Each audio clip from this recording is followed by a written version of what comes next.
عرب کی روایات۔ کعبے کا حج ہمیشہ سے رائج تھا۔ مکے کے لوگ حج کے لیے آنے والوں کی بڑی خدمت کرتے تھے۔ وہ حاجیوں کو اللہ کا مہمان سمجھتے تھے۔ کعبے کی دیواروں پر اللہ کے نبی ابراہیم، اسماعیل، عیسیٰ اور بی بی مریم علیہم السلام کی تصاویر بنی ہوئی تھیں۔ کعبے میں سب قوموں نے اپنے اپنے بت رکھے ہوئے تھے۔ بت ہی خدا تھے۔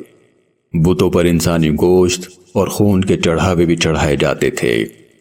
جس قبیلے کا جی چاہتا اپنے لیے علیحدہ بت لے آتا۔ نیابت لانے پر کوئی پابندی نہیں تھی۔ سب سے بڑا بت حبل تھا۔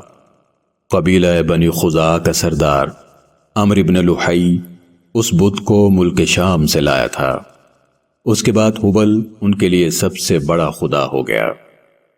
خدا سے رہنمائی کے لیے فال نکالی جاتی تھی، جس کے لیے تیر استعمال کیے جاتے تھے۔ فال نکالنے والے لوگ بہت عزت کی نگاہ سے دیکھے جاتے تھے۔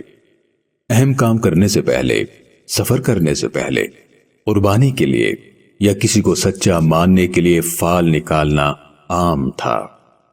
یہاں تک کہ کسی کے اپنے والد سے نسبت اگر مشکوک ہوتی تو بھی فال کے ذریعے سے ہی جانی جاتی تھی۔ کاہن اس معاشرے کے بہت اہم افراد تھے۔ لوگ اپنی ضرورتوں اور معاملات میں رہنمائی کے لیے ان کے پاس جاتے تھے۔ یہ بڑے ذہین لیکن چالاک لوگ ہوا کرتے تھے۔ اپنی باتوں سے لوگوں کو شیشے میں اتار لیتے۔ لوگ ان کی باتوں اور معلومات کے سحر میں آ جایا کرتے تھے۔ دوسروں کو اپنی باتوں سے لاجواب اور بے بس کر دینا ان کا کمال تھا۔ ان کی بات کو حرف آخر سمجھا جاتا تھا۔ یہودی اور عیسائی بھی عرب میں رہتے تھے، لیکن ان کی تعداد بہت کم تھی۔ مکے میں رہنے والوں کی بڑی تعداد بت پرست تھی۔ اگر انہیں اپنے عقائد خطرے میں نظر نہ آئے تو مذہبی رواداری پائی جاتی تھی۔ مختلف مذاہب کے ماننے والے ایک ہی گھر میں رہ سکتے تھے۔ عرب میں خدا کو راضی کرنے کے لیے یا کسی منت کو پورا کرنے کے لیے بیٹے کی قربانی کا رواج تھا۔ انسان کی قربانی سب سے عظیم قربانی سمجھی جاتی تھی۔ عرب زبان میں اپنا ثانی نہیں رکھتے تھے۔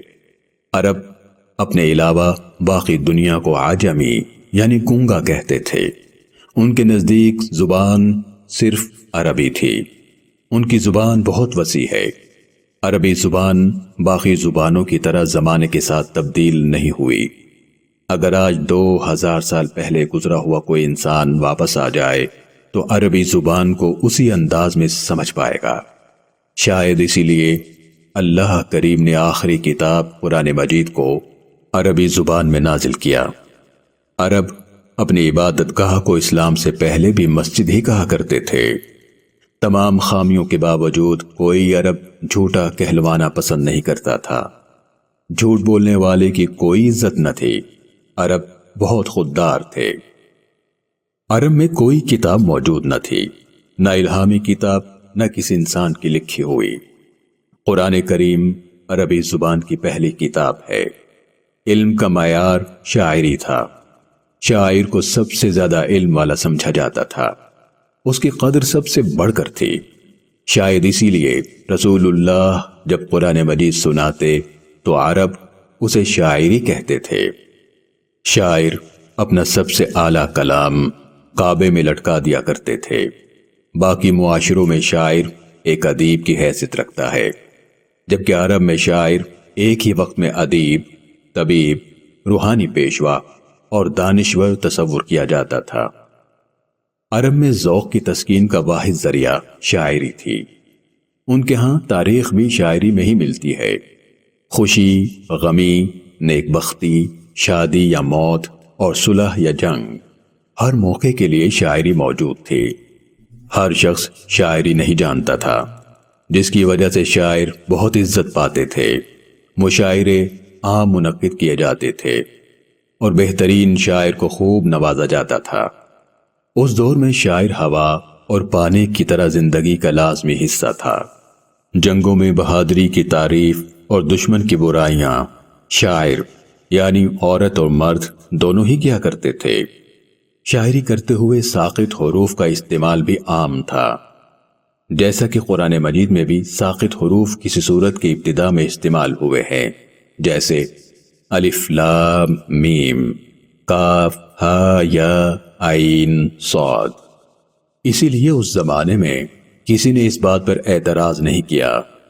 اس زمانے میں آج جیسے سکول نہ تھے، سب لوگ اپنے والدین اور قبیلے کے لوگوں سے ہی سیکھتے تھے۔ یہ کوئی عجیب بات نہ تھی۔ قسم اٹھانا اور قسم اٹھوانا عرب کا عام رواج تھا۔ کسی چیز پر زور دینے کے لیے یا اہمیت بتلانے کے لیے عرب قسم اٹھایا کرتے تھے۔ شاید یہ عربی زبان کا حسن ہے۔ دوسری طرف سود خوری عام تھی۔ تجارت میں اہل عرب بہت سمجھدار تھے۔ شام، فلسطین، روم، ایران، حبشہ اور یمن میں سامان تجارت لے کر جاتے اور وہاں سے سامان لا کر عرب میں بیچتے تھے۔ قریش چونکہ کعبے کے خدمت گزار سمجھے جاتے تھے، اس لیے تجارت کرنے کے لیے جہاں بھی جاتے لوگ انہیں عزت و احترام سے ملتے۔ عرب تجارتی راستوں پر رہنے والے قبیلوں سے اچھے تعلقات رکھتے تھے تاکہ وہ مال تجارت لوٹ نہ لیں۔ پہاڑی اور صحرائی علاقہ ہونے کی وجہ سے آبادی آج کے شہروں کی طرح نہ تھی۔ لوگ چھوٹی چھوٹی ٹولیوں میں رہتے تھے، جہاں پانی یا سبزہ دیکھتے وہیں رہنا شروع کر دیتے۔ سال میں 4 مہینے محترم تھے۔ یہ مہینے ذیقعد، ذی الحج، محرم اور رجب تھے۔ ان مہینوں میں نہ جنگ کی جاتی نہ ہی قافلوں کو لوٹا جاتا۔ انہی مہینوں میں حج اور عمرہ ادا کیا جاتا تھا۔ کوئی مرکزی نظام تھا نہ کوئی مرکزی حکومت۔ ضرورت پڑنے پر قبائلی سردار اکٹھے ہو کر فیصلہ کرتے۔ یہ فیصلے انہی معاملات پر لاگو ہوتے جن کے بارے میں فیصلہ کیا جاتا تھا۔ باقی معاملات کے لیے قبیلے اپنا فیصلہ کرنے میں آزاد ہوتے۔ دور دور کے شہروں کو الگ ملک تصور کیا جاتا تھا۔ یہ تصور آج کے ملک کی طرح نہیں تھا۔ اس زمانے میں شہر، ملک اور بر اعظم آج کے معنی میں نہیں تھے۔ ایک ہنر اور ایک قبیلے کے لوگ ایک ہی جگہ رہتے تھے اور یہی ان کے مفاد میں تھا۔ اس طرح وہ اپنے آپ کو محفوظ سمجھتے تھے۔ چوری کرنے کی سزا اس زمانے میں ہاتھ کاٹنا تھی۔ یہ سزا الہامی کتاب زبور کے حکم کے مطابق تھی۔ عرب بہادروں کے بڑے قدردان تھے۔ بہادری عرب میں عزت کا نشان تھی۔ عرب اپنی آب و ہوا اور خوراک کی وجہ سے سخت جان تھے۔ عربوں میں تکلیفیں اور مشکلات برداشت کرنے کا حوصلہ قابل تعریف تھا۔ عرب میں مسلمان ہونے والے غلام اور کنیزیں ظلم و ستم سہتے رہتے مگر اپنے دین پر قائم رہے۔ اس کی وجہ ان کا اپنے دین پر یقین اور عرب میں رہنے کی وجہ سے برداشت کا حوصلہ تھا۔ بدلہ لینا عرب کے رہنے والوں کی جبلت میں شامل تھا۔ وہ بدلہ لینے کا کوئی موقع ہاتھ سے جانے نہیں دیتے تھے۔ دشمن کی لاشوں کی بے حرمتی کی جاتی تھی۔ ان کے ناک، کان وغیرہ کاٹ لیے جاتے تھے۔ اسی طرح سر بھی کاٹ کر لے جاتے تھے۔ وہ لوگ قتل کرنے کے بعد قتل کیے جانے والے کے اعضاء یادگار کے طور پر اپنے پاس رکھتے تھے۔ اس زمانے میں اون کی قیمت 400 درہم تھی۔ بھیڑ کی قیمت 40 درہم یعنی ایک اونٹ قیمت میں 10 بھیڑوں کے برابر تھا۔ بکری کی قیمت 25 درہم سے زیادہ نہیں تھی۔ مکے میں گندم کی روٹی یا نان نہایت قیمتی اور نایاب شے تھی۔ روٹی یا نان کی قیمت درہم کا 6واں حصہ تھا۔ ایک خاندان کی ایک وقت کی روٹیوں کا خرچ بکری کی قیمت کے برابر ہوتا۔ روٹی صرف امیر لوگ ہی کھا سکتے تھے۔ ایک نیزے کی قیمت 4 درہم تھی۔ اون کا کجاوا 13 درہم میں مل جاتا تھا۔ مٹی کھودنے والی گینتی کی قیمت 6 درہم تھی۔ مکے میں عام خوراک دودھ اور کھجور تھی۔ اس کے علاوہ ان کی خوراک میں خشک مچھلی بھی شامل تھی۔ گندم کبھی کبھار کھانے کو ملتی تھی۔ ان قیمتوں سے اندازہ ہوتا ہے کہ اس وقت آمدنی اور خرچ کے معاملات کیسے تھے۔ ایک غلام کی قیمت 50 درہم سے شروع ہوتی تھی۔ کبھی کبھار بھیڑ بکری کی قیمت میں غلام مل جاتا۔ غلام یا کنیز کی قیمت اس کی عمر، جوانی، صحت، ہمت اور صلاحیت کے حساب سے طے ہوتی تھی۔ کنیز کی قیمت کا تعین اس کی عمر، خوبصورتی اور اولاد پیدا کرنے کی صلاحیت سے کیا جاتا تھا۔ عرب پتھروں سے بنے گھروں میں رہا کرتے تھے۔ گھر عمومی طور پر ایک منزل کے ہوتے تھے، کچھ لوگوں کے گھر 2 منزلہ بھی تھے۔ عرب میں خوشبو کو بہت اہمیت حاصل تھی، یہاں تک کہ عرب پینے والے پانی میں بھی خوشبو کا استعمال کیا کرتے تھے۔ مہمانداری ایک ایسی خوبی تھی جو عرب میں نہایت اعلیٰ انداز میں پائی جاتی تھی۔ مال و دولت کا حصول عرب میں سخت محنت طلب کام تھا۔ موسم کی سختی، ذرائع آمد و رفت کی کمی اور قدرتی طور پر پھل کے درخت نہ ہونے کے باوجود عرب کنجوس نہ تھے۔ مہمان نوازی میں عرب کے لوگوں جیسا ڈھونڈنے سے نہیں ملتا تھا۔ مہمان کی خاطر اپنی قیمتی سے قیمتی چیز لٹا دینا عرب میں کوئی بڑی بات نہیں سمجھی جاتی تھی۔ مہمان کی خاطر عرب اپنا آخری اونٹ خواہ وہ سواری کے لیے ہی استعمال کرتے ہوں، اس تک کو قربان کر دیتے تھے۔ عرب بہت سی خوبیوں کے مالک تھے، جن میں سے ایک ان کا حافظہ تھا۔ اللہ کریم نے انہیں بلا کا حافظہ دیا۔ اس کے علاوہ ان میں غیرت اور کردار کی خوبیاں بھی نمایاں تھیں۔ عرب میں بہت سی جنگیں لڑی جانے کی وجہ ان کی غیرت تھی۔ جہاں بہت سے لوگوں کے لیے زندگی کی عیش ہی سب کچھ تھی، وہاں ایسے لوگوں کی کمی نہ تھی جنہیں اپنے خاندان اور نسب کی فکر رہتی تھی۔ ایسے لوگ خاندانی نظام میں بہت احتیاط سے کام لیتے تھے۔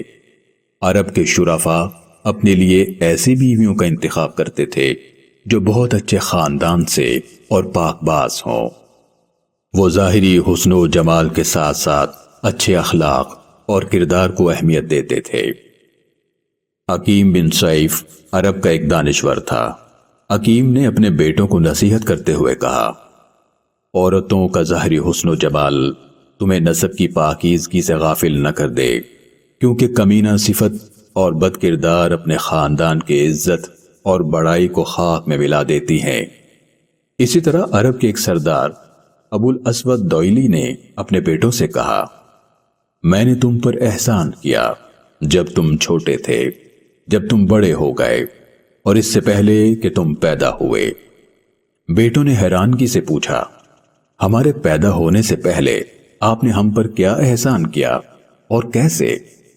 ابو الاسود نے کہا، میں نے تمہارے لیے ایسی پاک دامن مائیں چنی جس کی وجہ سے کوئی تمہیں گالی نہیں دے سکتا۔ اسی طرح عرب میں رہنے والی مائیں بھی ان باتوں کا بہت خیال رکھتی تھیں۔ ان میں شادی اور اس سے وجود میں آنے والے خاندان کی بہت اہمیت تھی۔ وہ اچھی طرح سمجھتی تھی کہ گھر میں سکون اور خوشیوں کے لیے ماں یعنی عورت کا کردار کتنا اہم ہے۔ ان کے لیے اپنی اولاد کی تربیت بہت اہم تھی۔ عرب کے رہنے والے لوگ بہت خوددار تھے۔ انہیں بھوک اور پیاس برداشت کرنے میں کمال حاصل تھا۔ یہ کہنا مشکل ہے کہ صبر اونٹ میں زیادہ تھا یا عربوں میں۔ مرد اور عورتیں اپنے لباس کے نیچے ایک کمر بند بہت زور سے باندھ لیا کرتے تھے تاکہ اس دباؤ کی وجہ سے بھوک کا احساس نہ ہو۔ بعض اوقات بھوک کی شدت کو ختم کرنے کے لیے اس کمر بند سے اپنے پیٹ پر پتھر باندھ لیا کرتے تھے تاکہ اس کا وزن پیٹ پر محسوس ہو اور وہ اس خیال میں رہیں کہ معدہ غذا سے بھرا ہوا ہے۔ اس ساری صورتحال کو سمجھنا کسی غیر عرب کے لیے شاید ممکن ہی نہیں۔